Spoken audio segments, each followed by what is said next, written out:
Story ఉందా లేకపోతే only వారేనా? అంటే వార్ ఈ సీక్వెన్స్ ఏంటంటే తెలుసు మనకి యాంటీ టెర్రరిజం గురించి అట్లా ప్రొజెక్ట్ చేసిన సినిమా కాబట్టి ప్లాట్ లైన్ అయితే చాలా బాగుంది. వార్ సీక్వెన్సెస్ చాలా చాలా అద్భుతంగా ఉంది, చాలా పర్ఫెక్ట్. సో రితిక్ గారు ఎన్టీఆర్ ఎలా ఉంది? కంపేర్ చేయడానికి అదే అండి. ఎలా అంటే మనం కంపేర్ చేసేదాన్ని రాత్రిని పగల్ని అట్లా ఎలా కంపేర్ చేయలేం కదా. దేని ఇంపార్టెన్స్ దానికి ఉంటుంది. సో రితిక్ గారి ఇంపార్టెన్స్ రితిక్, అలానే తారకాన్ ఇంపార్టెన్స్ తారకాన్ ఉంటుంది. చాలా అద్భుతంగా ఉంది. ఇద్దరులో ఎవరు యాక్టింగ్ బాగా అనిపించింది అన్న? ఇద్దరులో ఎవరు యాక్టింగ్ బాగా అనిపించింది? అదే చెప్తున్నాను, నేను కంపేర్ చేయొద్దు ఎప్పుడు కూడా. మనం ఒకళ్ళు ఒక యాక్టర్ ఇంకొకరితో కంపేర్ చేయడానికి నిజంగా మనం ఎప్పుడు కూడా చేయకూడదు. బట్ తారకన్న అయితే జస్టిఫికేషన్ 100% చేస్తాం. మరి సార్ డబుల్ కాలర్ ఎగరేసారు కదా? ఆల్రెడీ తారకన్న పరంగా డబుల్ కాలర్ కాదు, ఇక్కడ 4 ఉన్నాయి, మొత్తం 4 కాలర్లు కూడా ఎగరేసి చాలా అద్భుతంగా ఉంది సినిమా. నామినేట్ చేసుకున్నారు, చాలా బాగా యాక్ట్ చేశారు. సాంగ్స్, బీజిఎం అంతా బాగుంది. డబ్బింగ్ ఒకటే కొంచెం మైనస్ అనిపించింది, బట్ మిగిలినంతా చాలా బాగుంది. ఇద్దరులో ఎవరు యాక్టింగ్ బాగుందన్న? ఇద్దరిది యాక్టింగ్ బాగుందన్న. ఒకరు బాలీవుడ్ హీరో, ఒకరు టాలీవుడ్ హీరో. ఇద్దరు డామినేట్ చేసుకుంటూ చాలా బాగా చేశారు. ఇద్దరు డాన్స్ చేశారు కదా? ఇద్దరు డాన్స్ చేశారు, ఇద్దరు ఈక్వల్ గా డాన్స్ చేశారు.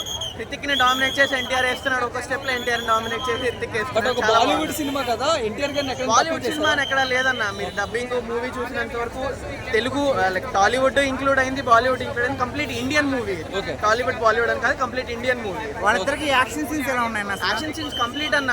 మీరు పార్ట్ 1 తో పోలిస్తే పార్ట్ 2 లో చాలా బాగుంది, ఇంకా చాలా బెటర్ యాక్షన్ ఉంది. అయన్ ముఖర్జీ చాలా బాగా డైరెక్ట్ చేయడం జరిగింది, చాలా బాగా. నెక్స్ట్ పార్ట్స్ లో కూడా చూసే అవకాశం ఉందా?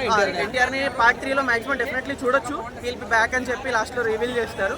సో డెఫినెట్లీ చూడొచ్చు. తెలుగు ఫ్యాన్స్ ఫీలింగ్ థియేటర్ లో కూర్చుని బాగుంటుంది అన్న. ఎన్టీఆర్ కోసం వచ్చిన ప్రతి ఒక్కళ్ళు డిసప్పాయింట్ అయితే వెళ్ళరు, కన్ఫర్మ్ గా సాటిస్ఫై అయితే వెళ్తారు. అదే ఒకరిని ఎక్కువ చూపించడం, ఒకరు తక్కువ చూపించడం అట్లా ఏం లేదన్న. మన ట్రిపులర్ లాగా ఈక్వల్ గా చూపించారు. రాజమౌళి హ్యాండిల్ చేసినట్టు బాగా హ్యాండిల్ చేశారు. ఓకే, బాగుంది. చాలా చాలా చాలా చాలా బాగుంది. మన ఎన్టీఆర్ గారి యాక్టింగ్ ఎలా ఉంది? మార్వెలస్ అన్న, ఇద్దరు కాంబినేషన్ బాగుందా? ఎన్టీఆర్ అండ్ హృతిక్ రోషన్ ఇద్దరు ఎక్స్ట్రాడినరీ ఉంది. చాలా అంటే చాలా బాగుంది. ఇందులో ప్లస్ అంటే ఏం చెప్తారు, మైనస్ అంటే ఏం చెప్తారు? మూవీలో ప్లస్ ఏంటి అన్న? మూవీలో ప్లస్ పాయింట్ ఏంటి? అన్ని ఎమోషన్ ఉంది, లవ్ ఉంది, ఫ్రెండ్షిప్ ఉంది, ఎవ్రీథింగ్ ఉంది సినిమాలో. ఓకే, స్టోరీ ఏ విధంగా అనిపించింది? ఆల్ ప్యాకింగ్ ఉంది సినిమా. బ్యాక్గ్రౌండ్ స్కోర్ ఎలా అనిపించింది? చాలా బాగుంది. మార్వెలస్ అంటున్నారు కదా.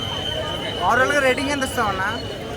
4.5. ఓకే అన్న, ఇప్పుడే ప్రీమియర్ చూడడం జరిగింది. సినిమా అయితే అదిరిపోయింది. నాకైతే పిచ్చి పిచ్చిగా నచ్చింది. NTR action sequences, Hrithik Roshan introduction, and NTR గారి తారకన్నది అంటే ఇంట్రొడక్షన్ సీన్స్, అండ్ ఫస్ట్ హాఫ్లో వచ్చే డ్యాన్స్ కూడా అసలు సూపర్గా ఉంది. సెకండ్ హాఫ్ అండ్ ఇంకొకటి మేజర్గా చెప్పాలి అంటే క్లైమాక్స్ వచ్చేసి అసలు హైలైట్ ఉంటుంది సినిమాకి. నేను చెప్తున్నా కదా, 2 కాలర్లు ఎత్తుకొని సినిమా చూడొచ్చు. ఇది మాత్రం పక్కా. ఇది బాలీవుడ్ ఫిలిం కాదు, ఖచ్చితంగా టాలీవుడ్ ఫిలిం. ప్రతి ఒక్కరూ థియేటర్కల్ ఎక్స్పీరియన్స్ అయితే ఖచ్చితంగా చూడండి. ఎన్టీఆర్కి ఎలివేషన్స్ ఎక్కువ ఉన్నాయి.